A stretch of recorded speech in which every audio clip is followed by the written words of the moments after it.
علیکم ورحمۃ اللہ وبرکاتہ۔ اللہ کے عاشقوں کے واقعات۔ ناظرین، آج کی اس ویڈیو میں ہم آپ کو اللہ تعالیٰ کے عاشقوں کے کچھ واقعات بیان کریں گے۔ تو آئیے ناظرین شروع کرتے ہیں۔ حضرت سعد رضی اللہ تعالیٰ عنہ کا اللہ کی محبت میں بے انتہا خوبصورت لڑکی سے نکاح نہ کرنے کا واقعہ۔ ایک صحابی رسول صلی اللہ علیہ وآلہ وسلم حضرت سعد رضی اللہ تعالیٰ عنہ سلمہ آپ صلی اللہ علیہ وسلم کے پاس تشریف لائے اور عرض کیا، یا رسول اللہ، میرا رنگ کالا مجھے جنت میں جانے سے روک سکتا ہے؟ آپ صلی اللہ علیہ وسلم نے فرمایا کہ کیوں، کیا بات ہے؟ اگر تو ایمان والا ہے تو تجھے جنت میں جانے سے کون روک سکتا ہے؟ غرض کی کہ بات یہ ہے کہ میں غریب آدمی ہوں، میرا رنگ کالا ہے، میں بدصورت ہوں اور کالے رنگ کی وجہ سے میرے ساتھ رشتہ نہیں کرتا کوئی۔ آپ صلی اللہ علیہ وسلم نے فرمایا، آج عمرو بن حبب رضی اللہ عنہ ثقفی آئے ہیں۔ یہ مدینہ منورہ کے ایک چودھری تھے، بڑے مالدار تھے، ان کی بیٹی بڑی خوبصورت تھی۔ صحابہ رضی اللہ عنہ اجمعین نے کہا، وہ مجلس میں تو موجود نہیں ہیں۔ آپ صلی اللہ علیہ وسلم نے فرمایا، جاؤ عمرو بن وہب رضی اللہ عنہ سے کہو اپنی لڑکی تیرے نکاح میں دے دیں۔ حضرت سعد رضی اللہ عنہ جا کے دروازے پر پہنچے اور دستک دی۔ حضرت عمرو بن وہب رضی اللہ عنہ باہر نکلے، پوچھا کیا بات ہے؟ کہا، میں رسول صلی اللہ علیہ وسلم کا بھیجا ہوا ہوں اور آپ صلی اللہ علیہ وسلم کا قاصد ہوں۔ آپ کے پاس آپ کی بیٹی کی شادی کے لیے اپنا پیغام لایا ہوں۔ بظاہر انہیں یقین نہیں آیا، اس لیے کہا، بھاگ جا، کہاں کی بات کرتا ہے؟ وہ تو بیچارے غریب تھا، پہلے کا غم کھایا ہوا، وہ تو ڈر کے وہاں سے پیچھے ہٹا۔ عمر رضی اللہ عنہ کی بیٹی حسن و جمال میں مشہور، بیٹی کے کان میں آواز پڑی، بیٹی نے پیچھے سے آواز دی، ابا جان سوچ تو لیا کریں، کیا کہہ رہے ہو؟ تم نبی صلی اللہ علیہ وسلم کی بات کو ٹھکرا رہے ہو، ہلاک ہو جاؤ گے۔ میں نبی کے حکم کے سامنے تیار ہوں، میں کالے گورے کو نہیں دیکھ رہی، میں نبی صلی اللہ علیہ وسلم کے حکم کو دیکھ رہی ہوں۔ جاؤ، میں تیار ہوں اور کہہ دو کہ میں شادی کروں گی۔ حضرت عمر بن وہب رضی اللہ عنہ ثقفی بھاگے بھاگے پیچھے گئے، آپ مجلس میں تشریف فرما ہیں۔ میں جب دیکھا کہ عمر آئے ہیں، فرمایا، تو نے ہی اللہ کے رسول صلی اللہ علیہ وسلم کی بات کو ٹھکرایا۔ عمر رضی اللہ عنہ نے عرض کیا، میرے ماں باپ آپ پر قربان، رسول صلی اللہ علیہ وسلم، خطا ہو گئی، معاف فرمائیں، حکم کیجئے، کیا حکم ہے؟ فرمایا، اس سے اپنی بیٹی کی شادی کرا دو۔ عمر رضی اللہ عنہ نے عرض کیا، آپ نکاح پڑھائیں۔ آپ نے نکاح پڑھا، 400 درہم مہر مقرر کیا۔ آپ نے فرمایا، جاؤ سعد رضی اللہ عنہ لڑکی کو لے کر آؤ۔ کوئی بغارات وغیرہ تو ہوتی نہیں تھی؟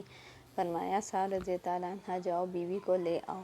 عرض کیا، یا رسول اللہ صلی اللہ علیہ وسلم، میرے پاس تو 1 درہم بھی نہیں ہے، میں 400 کہاں سے پیدا کروں، اس کو لے کے آؤں؟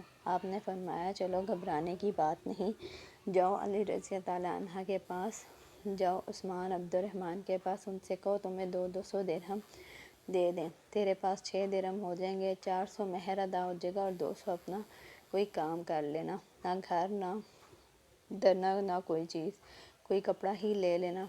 عرض کیا، بہت اچھا۔ حضرت عثمان، حضرت علی اور حضرت عبد الرحمن رضی اللہ عنہ کے پاس گئے، انہوں نے خوش ہو کر 200 زائد دیا۔ جتنا زیادہ دیا، صرف اتنا لفظ آتا ہے کہ 200 اور کچھ زیادہ 200 اور کچھ 900 یا 1000 ہوں گے۔ اب حضرت سعد رضی اللہ عنہ بڑے خوش ہوئے، کیونکہ بھائی ایک نوجوان جو بڑی خوبصورت لڑکی سے شادی کرنے والا، اس کے جذبات کو کوئی سمجھ سکتا ہے سوائے اس کے جس پر خود گزر رہی ہو؟ کیا جذبہ ہوگا؟ حضرت سعد رضی اللہ عنہ کیا کہنے لگے، لڑکی کو لینے بعد میں جاؤں گا، پہلے تو کچھ سودا بازار سے خرید لوں، 400 تو مہر میں، کیا باقی کا کیا کروں؟ کچھ کا کپڑا اور کچھ کا کھانے پینے کا سامان خرید لوں گا تاکہ میرا کچھ کام چل سکے، گھر کی مشکل بن سکے۔ جب بازار میں داخل ہوئے تو ایک آواز کان میں پڑی، یا خلیلہ ارکبی، اے اللہ کے دوستو، اللہ کے راستے میں نکلو۔ بس یہ سننا تھا، حضرت سعد رضی اللہ عنہ کے قدم زمین پر جم گئے، سارے جذبات، سارے احساسات کو ایک بول نے نکال کے اللہ اور اللہ کے رسول صلی اللہ علیہ وسلم کی محبت کو دل میں ڈال دیا۔ کوئی ہے ایسا ایمان والا جو اتنے بڑے جذبات کو اللہ اور اللہ کے رسول صلی اللہ علیہ وسلم کی بات پر قربان کرے؟ آسمان پر ایک بھرپور نگاہ ڈالی اور یوں کہا، اے زمین و آسمان کے رب، اللہ اور محمد صلی اللہ علیہ وسلم کے رب، اللہ اب میرا یہ مال شادی پر نہیں لگے گا، میرا یہ مال وہاں لگے گا جہاں تو بھی راضی اور تیرا رسول بھی راضی اور مسلمان بھی خوش ہو جائیں گے۔ نہ شادی یاد رہی، نہ رات کا وصال، نہ سہاگ رات کا یاد رہی، نہ بیوی کے پہلو میں رات کا لیٹنا یاد رہا اللہ کا رسول کا کام یاد رہا۔ گھوڑا خریدا، ڈھال خریدی، تلوار خریدی، چہرے کو چھپا لیا اور سوار ہوا، چہرے کو چھپا کر صرف آنکھیں ننگی، باقی چہرہ چھپا ہوا۔ صحابہ رضی اللہ عنہم اجمعین لمبے چوڑے سر پر خود نہیں پہنتے تھے، جیسے رومیوں کی عادت تھی، معمولی سامان ہوتا تھا۔ صحابہ رضی اللہ عنہم اجمعین کہنے لگے، ارے یہ کون ہے چہرہ چھپائے؟ آپ کو خبر ہے چہرہ کون چھپایا ہے؟ چہرہ اس لیے چھپایا ہے کہ اگر مجھے حضور صلی اللہ علیہ وسلم نے دیکھ لیا تو کہیں واپس نہ بھیجیں۔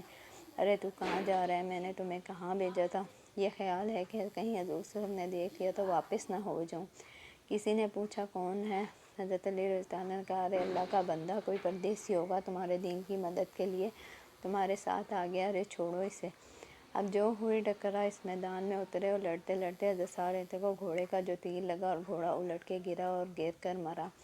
حضرت سعد رضی اللہ عنہ بھی ساتھ گرے اور جلدی سے اٹھے اور جلدی اپنی بازو پر چڑھاتے حضور اکرم صلی اللہ علیہ وسلم نے بازوؤں کو دیکھا، اس کے کالے کالے بازو جب باہر نکلے، آپ صلی اللہ علیہ وسلم نے دیکھا، فرمایا تو مجھے سعد رضی اللہ عنہ نظر آتا ہے۔ عرض کیا، میرے ماں باپ آپ پر قربان جائیں، اے اللہ کے رسول، میں سعد رضی اللہ عنہ ہوں۔ آپ نے فرمایا، خوشخبری لے لیں، تو جنتی ہو گیا، تو خوشبخت ہو گیا۔ بس اس کو اس کا سننا تھا کہ چھلانگ لگائی۔ مجمع میں یہاں تک آواز آئی، یا رسول اللہ، رضی اللہ عنہ شہید ہو گئے۔ حضور اکرم صلی اللہ علیہ وسلم دوڑ کے گئے، حضرت سعد کے سر کو اپنی گود میں رکھا اور آنسوؤں کی لڑیاں سعد رضی اللہ عنہ کے خون کو پونچھ رہی ہیں۔ حضور اکرم صلی اللہ علیہ وسلم کے آنسو سعد رضی اللہ عنہ کے چہرے پر گر رہے ہیں۔ آپ فرما رہے ہیں کہ اے سعد رضی اللہ عنہ، تیری خوشبو اللہ اور اللہ کے رسول کو بہت پیاری ہو چکی۔ اے سعد رضی اللہ، تو اللہ اور اس کے رسول سے غم کو بے انتہا پیارا ہو چکا ہے۔ رو رہے ہیں، روتے روتے آپ سے سب نے منہ پھیرا اور فرمایا، رب کعبہ کی قسم، سعد حوض پر پہنچ گیا۔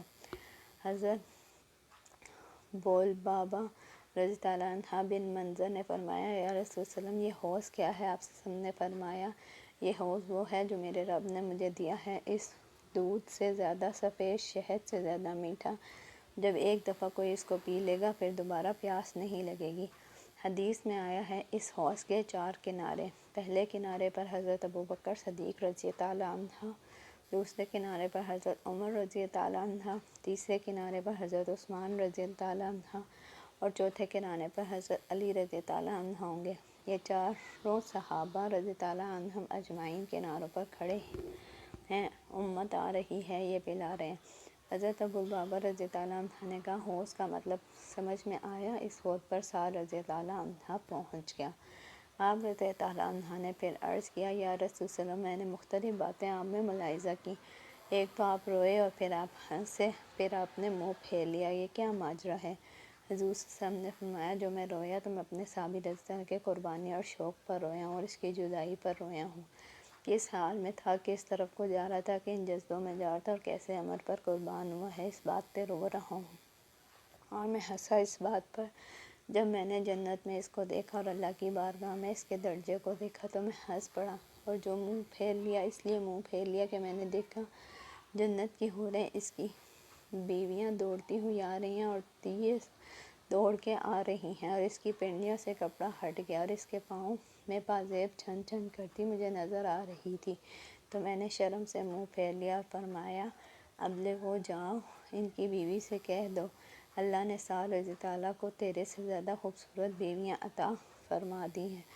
میرے دوستوں، بندے اللہ کی محبت کے منظر پر جب آپ حضرات سعد رضی اللہ عنہ کا واقعہ تو پڑھ ہی چکے ہوں گے۔ حقیقت میں یہ واقعہ حضرت سعد رضی اللہ کی اللہ سے شدت محبت پر دلالت کرتا ہے۔ آپ رضی اللہ عنہ کی محبت نے حسن میں بے مثال اور مالداری میں لاجواب بیوی کو بھی اللہ کی محبت پہ ترجیح نہ دی، حتیٰ کہ نوجوانی کی اٹھتی ہوئی خواہش کو بھی سینے میں دفن کر کے حکم الہی کو مقدم رکھا۔ اللہ تعالی ہم سب کو ایسے جذبہ والا دل عطا فرمائے، آمین ثم آمین۔ ناظرین یہ تھے ہماری ویڈیو حضرت صاحب رضی اللہ تعالیٰ عنہ کے بارے میں۔ ناظرین امید ہے آپ کو میری ویڈیو پسند آئی ہوگی۔ میری ویڈیو کو لائک، شیئر اینڈ چینل کو سبسکرائب ضرور کیجیے گا۔ السلام علیکم ورحمۃ اللہ وبرکاتہ۔